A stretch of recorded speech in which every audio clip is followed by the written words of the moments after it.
আজ 26/1/1962 ভোরে একটা স্বপ্ন দেখেছি। তোরা মনে কর দেখি সেটা যেন তোরা মানে কর দেখি সেটা যেন একটা অফিস। আমি অফিস থেকে বেরিয়ে যাচ্ছি। আমার সঙ্গে রয়েছেন অনিলবাবু বলে এক ভদ্রলোক। জায়গাটা যেন কভার্ড। একটু এগিয়ে গিয়ে দেখলুম একটা খাবারের দোকান। শোকেসে খাবার সাজানো রয়েছে, কিন্তু বড় নোংরা। আমার খেতে ইচ্ছা হলো না। তারপরে আর একটা দোকান, সেটা কিন্তু ওর চেয়ে অনেক ভালো করে সাজানো। এখানেও শোকেসে খাবার সাজানো রয়েছে। আমার যেন মনে হচ্ছে ওগুলো ক্ষীরের খাবার, লাল অয়েল পেপারে মোড়া, লম্বা লম্বা, এই চমচম টাইপের। দোকানদার আমায় দেখে বলছে, ও খাবার আপনার উপযুক্ত নয়, ও ক্ষীর ভালো নয়। আমি তখন দোকান ছেড়ে আরও এগিয়ে যেতে লাগলুম। সেই অনিলবাবু বলে ভদ্রলোকটি তখন আর আমার সঙ্গে নেই। একটু এগিয়ে গিয়ে ডান দিকে দেখলুম একটি নারী বসে আছে, প্ল্যাসিড, কমপ্লাসেন্ট, স্নিগ্ধা, সৌম্যা। পরনে শাড়ি নয়, একটা ধুতি। শিরনাও বলা যায় না, আবার মোটাও নয়। বেশ মূর্তিটি কিন্তু গায়ের রং তোর মতো একজনকে দেখিয়ে। আমি আরও এগিয়ে যাচ্ছি। একটু দূরে বসে আছে আর একটি নারী। বয়স আগের মেয়েটির চেয়ে কিছু বেশি, কুৎসিত, কদাকার, মুখে ক্ষত, ডিম্পল। সে কাঁদছে আর আমায় জিজ্ঞাসা করছে, আমার কিসে শান্তি হবে, আমার কিসে শান্তি হবে? আমি তাকে বললুম, ভগবান ভগবান করো, শান্তি হবে। ভগবান বলতে বলতে আমার ঘুম ভাঙল। এ কুৎসিত হ্যাঁ 26/1/1962 ভোরে স্বপ্নটা দেখেছে। মানে একদম পূর্ণ অবস্থায় দেখছেন। তার নিজের দিক থেকে তিনি তখন একেবারে পূর্ণ, পরম ব্রহ্মত্বের পূর্ণ অবস্থা দেখছেন। অনিল বাবু বলে একজন ভদ্রলোক। অনিল তো বায়ু, মহাবায়ু।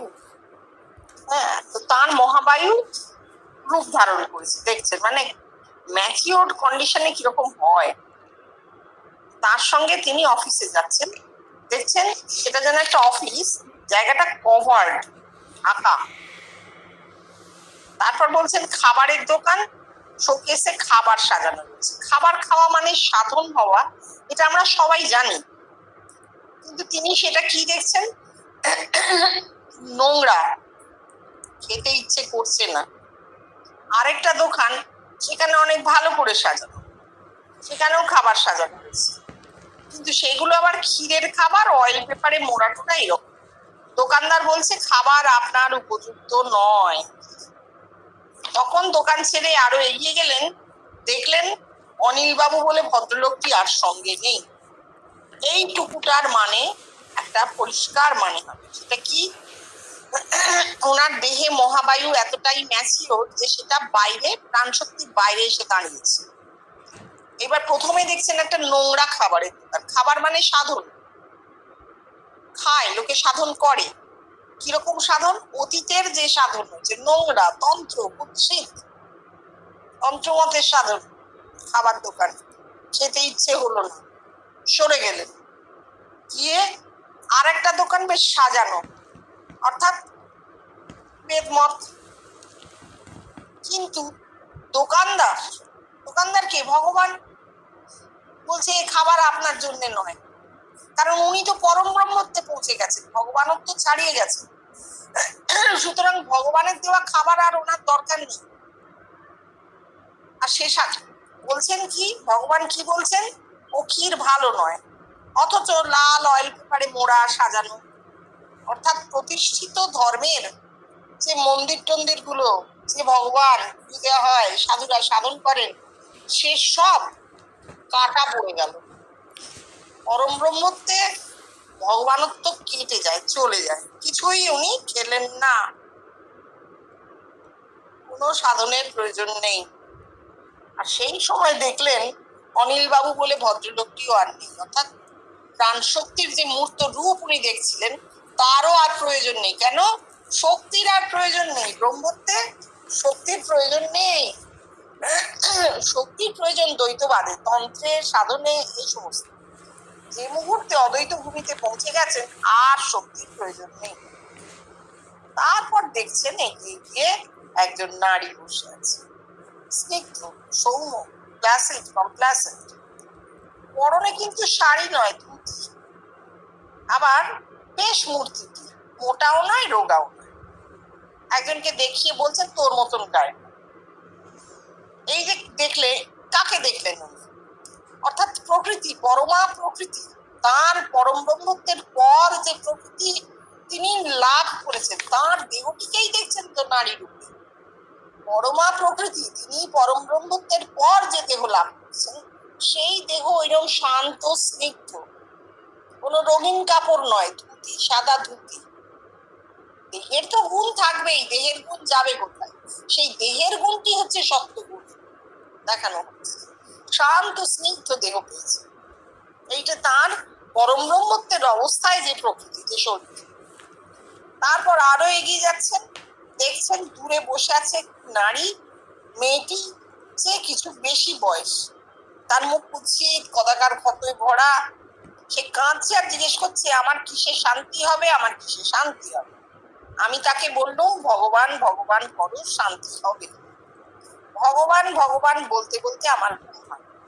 এইটা কাকে দেখছেন? আগেরটা যদি তার নিজের দেহ অত শান্ত, অত স্নিগ্ধ হয়ে থাকে, তাহলে এইটি কাকে দেখছে? আসলে কন্ট্রা শরীরের মধ্যে থাকবে, সুখ থাকলে দুঃখ থাকবে। শরীর দেখানো হচ্ছে তো তার দেহ অত স্নিগ্ধ শান্ত হচ্ছে। এই স্নিগ্ধ শান্ত দেহের যে সেলটা মাথায়, তার কন্ট্রা সেলটাও তো আছে। সেইটা ওই কুৎসিত নারী যে শান্তি পায়নি, কাঁদছে। প্রকৃতির যে কন্ট্রা সেলটা তার ব্রেনে আছে, সেই ব্রেনটাও কি, সেই সেলটাও কিন্তু ফুটে গেল, জানিয়ে দিল যে হ্যাঁ, শান্ত স্নিগ্ধ দেহ যেমন আছে, তেমন দেহের মধ্যে একটা অশান্ত, একটা অতৃপ্তি শরীরও আছে, সেল আছে। সেই অতৃপ্তির সেল, সেই অশান্তির সেল কিসে যাবে? সেটি ব্রহ্মই বলতে পারেন। তাই বলছেন ভগবান ভগবান করো। কাকে বলছেন? নিজেকেই বলছেন। আর নিজেকে বলা মানে জগৎকে বলা, কারণ তিনি একমাত্র যিনি জানতে পেরেছিলেন যে জগৎ আর আমি অভিন্ন। জগৎ বাইরে পড়ে নেই, আমার ভেতরেই জগৎ। যে জগৎ আমি বাইরে দেখছি, আমি নিজেকেই রিফ্লেক্ট করে দেখছি। অতএব জগৎকেও বলা হলো, নিজেকেও বলা হলো। আর এই বলার মধ্যে দিয়ে ওই সেলটি শান্ত হয়ে গেল, তার কাজ শেষ হয়ে গেল। এইবার বল। এই কুৎসিত কদাকার মূর্তিটি কে বলতো? ওই মেয়েটি হচ্ছে জগৎ, আর আমি বলছি ভগবান ভগবান কর। তার মানে কি রে? অর্থাৎ ভগবানই বলছে, তাতেই তাদের হয়ে গেল। তাদের আর কিছু করতে হবে না, আমার বলাতেই হয়ে যাবে। সেই যে বলেছিলুম আমার মধ্যে যা ফুটবে তাই জগতে হবে। কিভাবে হচ্ছে তা তো বুঝিনি, এতদিনে বোঝালে। জগৎকে দেখালো একটা ছোট নারী মূর্তি রূপে, সে আমার শরণাগতা, অর্থাৎ আজ্ঞাধীনা। আমি বললেই হবে। এত লোককে যে দেখেছিলুম, এতদিন ধরে বুঝতে পারিনি যে এটা কি হচ্ছে। শেষকালে সেই জগৎকে দেখালো একটা নারী মূর্তি ধরে। হ্যাঁ, তো এই জগৎ কোথায় ছিল? তার মাথাতেই। তিনি সেই জগৎকে ধারণ করেছেন। জগতের এই যে অতৃপ্তির সেলটি তার মাথাতেই। তৃপ্তির সেলটি যেমন দেখলেন, অতৃপ্তির সেলটিও দেখলেন এবং বলছেন ভগবান ভগবান করো, শান্ত হয়ে যাবে তাহলে তুমি। এই যে বলছেন, ভগবানই তো বলবে, ভগবান নয়, এখানে ব্রহ্ম বলছে। এখানে ব্রহ্মত্ব দান করছেন জগৎকে। ভগবানত্ব দান করা যায় না, আমরা তো জানি। ভগবানত্ব কি দান করা যায়? যায় না। যার আত্মা সাক্ষাৎকার হবে, তিনি চাইলে আরেকজনের আত্মা সাক্ষাৎকার করিয়ে দিতে পারেন না। তাই জন্যেই এই দান একমাত্র ব্রহ্মত্বেই হয়। কেন ব্রহ্মত্বে হয়? কারণ ব্রহ্মত্বে একই আছে, দুই তো নেই। সুতরাং দানেরও প্রশ্ন নেই, জিনিসটা খালি প্রকাশিত হয়ে যাওয়া। সেই প্রকাশটা তার মধ্যে দিয়ে হয়ে গেল। ভগবান ভগবান করো, শান্তি পাবে। কাকে বলছেন? নিজেকেই বলছেন। নিজের মধ্যে এইটা কাজ করছে। নিজের মধ্যেই সেলটা কাজ করছে, নিজেকেই বলছে, কিন্তু নিজেকে বলার মধ্যে দিয়ে কি হচ্ছে, তার মাথায় জগৎ, সেখানে জিনিসটা ফুটছে, জগৎ শান্তি পাবে। যদিও আমরা এখনো দেখছি জগতে হঠাৎ করে চারিদিক থেকে কুৎসিত কদাকার একটা অতৃপ্তি চারিদিকে, অশান্তি চারিদিকে ঘনিয়ে উঠছে। হতে পারে যে ওই সেলটা যখন ফুটছে, জগতে যখন সেলটা ফুটছে এইভাবে, তখন অনেক বড় হয়ে ফুটছে, হয়তো এরপর সত্যি সত্যি একটা শান্তির দিন আসবে। তারপর শিল্পী শিল্পী কে কে এই অদ্ভুত শিল্পী বল দেখি, কি অদ্ভুত তার রচনা। অবাক হয়ে যেতে হবে এসব কথা ভাবলে। তোদের পুরাণে আছে না, এই পৃথিবী গোমূর্তি ধারণ করে ব্রহ্মা না বিষ্ণুর কাছে গিয়ে বলতো যে পৃথিবীর ভার আর বহন করতে পারছি না। সেই শাশ্বত অশান্তি চলে এসেছে এতদিন, এর প্র্যাকটিক্যাল এফেক্ট কি তা তো বলতে পারছি না। এ হলো শিল্পী শিল্পী অদ্ভুত শিল্পী, সত্যিই তো। তার এত দর্শন, এত অনুভূতি, এত জানিয়ে দেওয়া, এত প্রকাশ হওয়া, নিজের মধ্যে এত এত পরিবর্তন, ক্রমশ দেহ ছাড়িয়ে জগতে ব্যাপ্ত হয়ে পড়ছেন, নিজে আর জগৎ অভিন্ন হয়ে যাচ্ছেন। এত কিছুর পরেও তার কিন্তু রহস্যটি অজানা রয়েছে। কে করেছে, কিভাবে এই জিনিসটা সংঘটিত হলো। প্রকৃতি বলছেন প্রকৃতিতে হয়েছে, নেচারে হয়েছে, কিন্তু এই নেচার কি কি কেউ কন্ট্রোল করছে, এ জানা হলো না। আর এই রহস্য কোনো দিন জানা হবে না। কেন? কারণ এই রহস্য অনন্ত, এর শুরুও নেই, শেষও নেই। যখনই কোনো রহস্য জানা হয়ে যাবে, সেটা তার মানে শেষ হয়ে গেল, সেটা সেখানেই শেষ, আর নতুন কিছু না। তার ফলে এই যোগীরা ভেতর দিক থেকে চেয়েছেন ধরতে, বিজ্ঞানীরা বাইরে থেকে ধরতে চেয়েছেন, কিন্তু রহস্যের পর রহস্য চলছে, শেষ নেই। এটি অনন্ত বলেই এই রহস্যের শেষ নেই, কাউকে পাওয়া যাবে না। কিন্তু এখানে যেটা বলছেন যে পুরাণকার, তারাও কিন্তু এই মানে জগতের এই যে অশান্ত অতৃপ্ত রূপ, এটা জানতে পেরেছিল, কোনোভাবে বুঝতে পেরেছিল। কেন? নিজের ভেতরের অতৃপ্তি দিয়ে তারা জগতের অতৃপ্তি টের পেয়েছিল। তাই জন্য তারা পৃথিবীকে গোমূর্তি ধারণ করিয়ে ব্রহ্মা বিষ্ণুর কাছে পাঠিয়েছিল। হ্যাঁ, ব্রহ্মা না বিষ্ণুর কাছে গিয়ে পৃথিবী বলেছিল, আমি আর ভার বহন করতে পারছি না। অর্থাৎ যেন ব্রহ্মা বা বিষ্ণু উদ্ধার করবে, অর্থাৎ একটা বড় শক্তির কাছে সারেন্ডার করতে চাইছে জগৎ, যে আমি ভার বহন করতে পারছি না, আমার অতৃপ্তি, আমার অশান্তির ভার তুমি নাও। কিন্তু এই যে বড় শক্তি, সেটা একটা কাল্পনিক শক্তি, ব্রহ্মা বা বিষ্ণুকে তো কেউ দেখেনি। এই যে কিন্তু প্রার্থনাটা সত্যি, পুরোটা কল্পনা। কিন্তু আমি যে এই অশান্তি থেকে মুক্তি চাইছি, এই প্রার্থনাটা সত্যি। জগতের সমস্ত মানুষের প্রার্থনা, জন্ম থেকে প্রার্থনা, এই অতৃপ্তি, এই অশান্তি থেকে আমি মুক্তি চাই। এই তার একটা প্র্যাকটিক্যাল এফেক্টে হয়তো এমন দেখলেন, বলছেন কি তা বলতে পারছি না প্র্যাকটিক্যাল এফেক্ট, কিন্তু এই যে উনি দেখলেন, তাতে মনে হচ্ছে হয়তো এটা উনি দেখলেন, এইভাবে দেখলেন। এ হলো শারীরবিদ্যা। জন্মাবার পূর্বে আমি ছিলাম কোথায়? পিতার দেহে। তারপর এলাম মাতৃগর্ভে, পৃথিবীতে এলাম। সেই হলো নিত্য থেকে লীলায় আসা। তারপর দেহ বেড়ে চলল, আর এই জিনিসটাও এগুতে লাগলো। সচিদানন্দ গুরু উদয় হলেন দেহে, তারপর ধাপে ধাপে হতে লাগলো আগম নিগম, হলো জগৎব্যাপী। আবার সেই জগৎ গুটিয়ে এলো আমার ভেতরে, আবার তাকে এনে দিলে বাইরে, দেখালে একটা নারী মূর্তি রূপে। কি অদ্ভুত এই মনুষ্য দেহ বল দেখি। বরুণ রাজার ভাণ্ডারের কত রত্ন লুকিয়ে আছে, বরুণ রাজার খবর নেই। আহা, কি অদ্ভুত ব্যাখ্যাই হলো রে। হ্যাঁ, এইবার উনি সাইন্টিফিক্যালি এটার ব্যাখ্যা দিচ্ছেন যে এভাবে কোনো শিল্পীকে খুঁজে পাওয়া যাবে না, কোনো ভগবান, কোনো বৈকুণ্ঠে, কোনো গোলকে নেই, কোনো নিয়ন্তা নেই যিনি এই জগৎ নিয়ন্ত্রণ করছেন।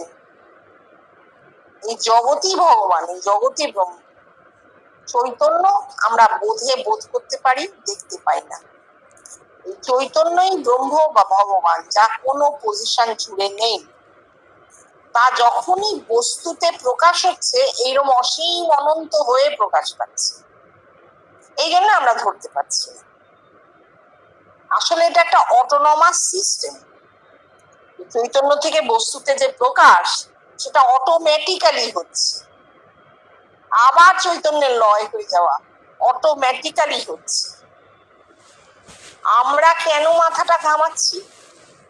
তার কারণ man is an emotional animal. একমাত্র মানুষের মধ্যে আবেগ বা ভাব বা বোধের জায়গা আছে। সেই বোধের জায়গাটা কিরকম? মানুষ এই এত বড় জীবনটা নিয়ে ভালোবাসতে চায়। ভালোবাসাটা কি? ভালোবাসা হচ্ছে একটা আকর্ষণ, দেহের মধ্যে সদা সর্বদা জন্মে রয়েছে। কিসের আকর্ষণ? আনন্দ লাভের আকর্ষণ। তার জন্যে মানুষ কি করে?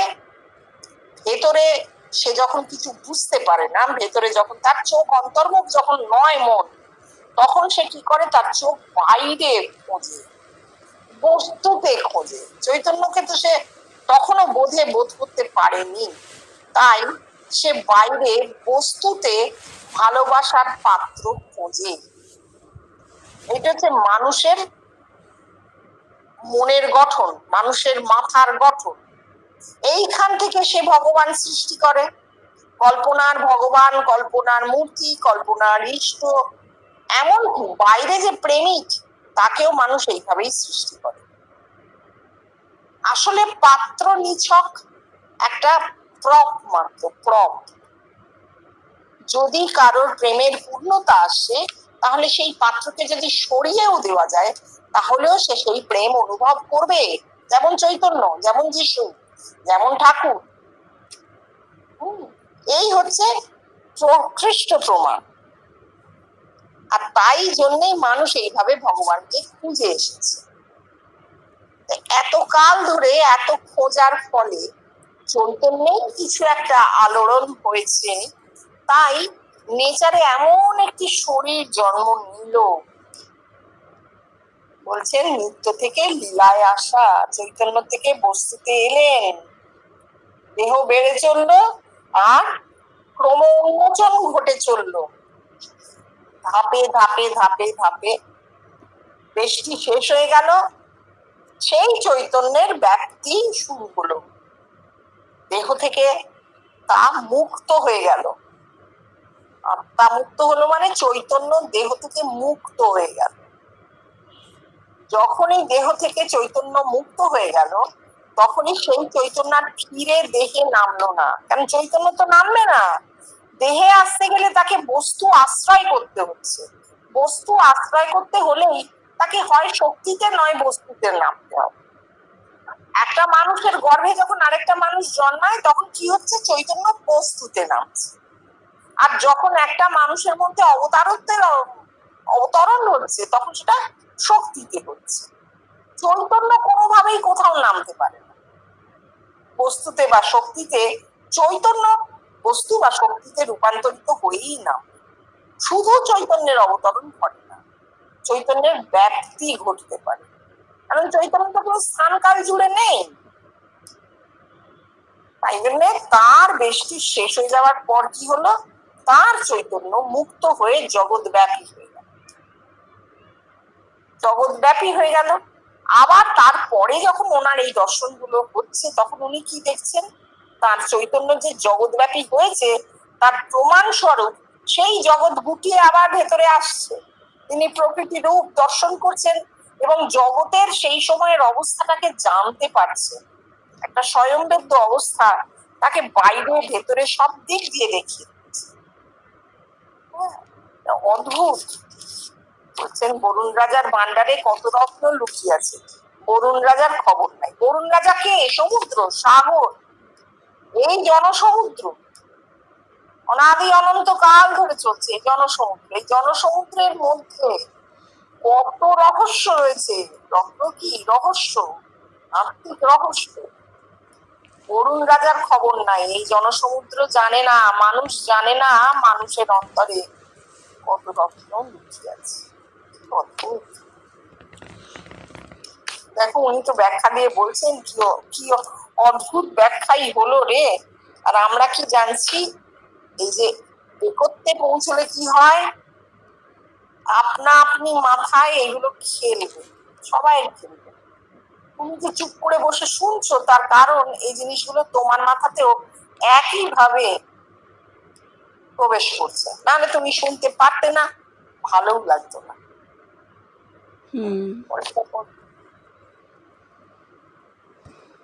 গতকালের অনুভূতির মধ্যে আমার ভেতরের একটা রূপ দেখাবার চেষ্টা করছে।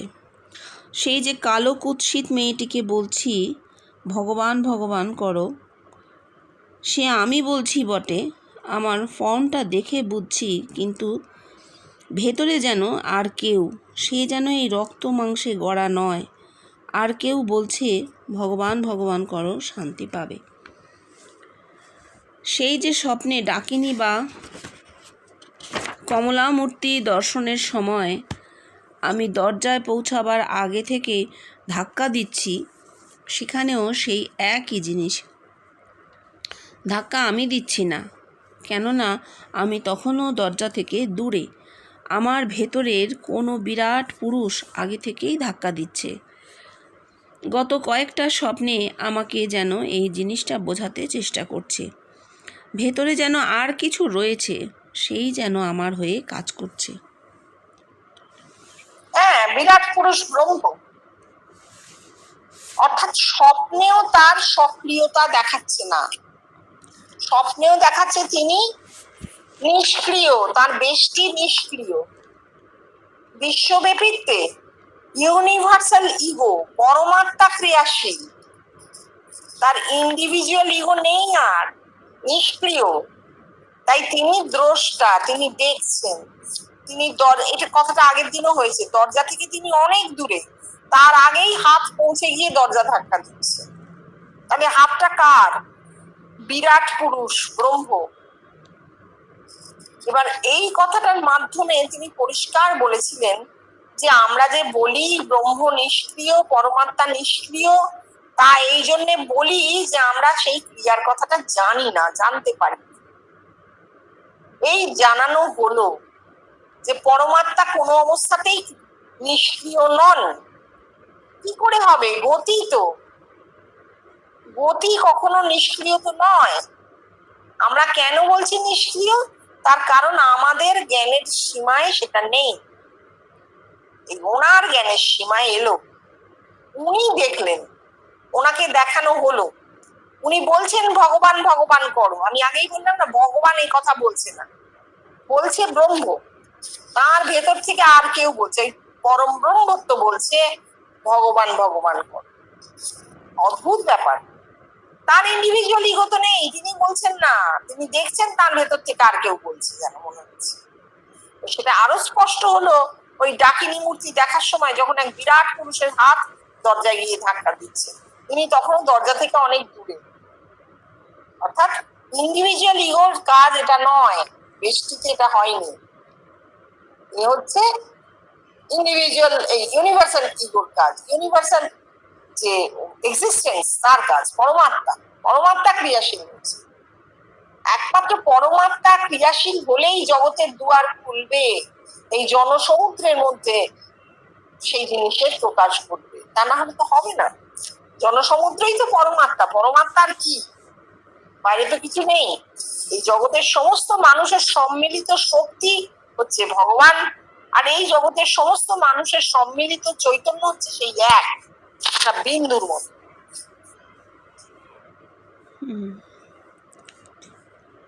সুন্দর। আমি আসলে এটা গতকালই ভাবছিলাম যে এটা এইটুকুর মধ্যে যে কত কিছু আছে, কত অদ্ভুত জিনিস আছে বলার নয়। আজকে এটাই থাক, জানো, এই চত্বরিংশ প্রবাহটা কিন্তু সেই প্রতীকে নামবে, তখন তোমার বিরক্ত লাগবে।